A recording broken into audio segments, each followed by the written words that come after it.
Before the attack actually took place, there was a controlled explosion not too long before.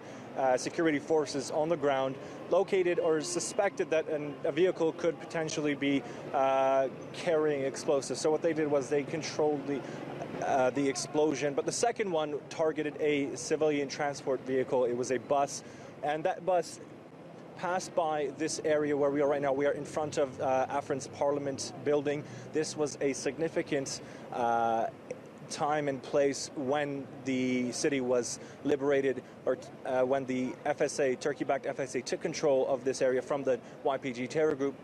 And the bus passed right by us, and not too far away it exploded.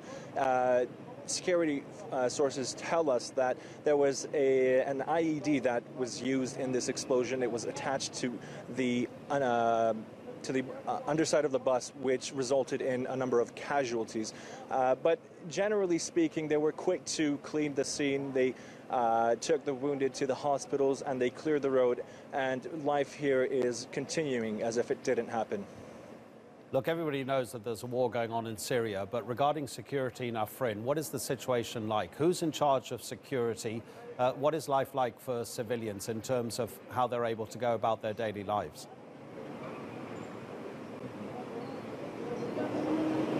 Well, what Turkey does is, not just with Afrin, but other areas that it took control of as part of its military operations into these areas, it leaves administration and security to local sources, or the people who typically fought alongside Turkey's military forces.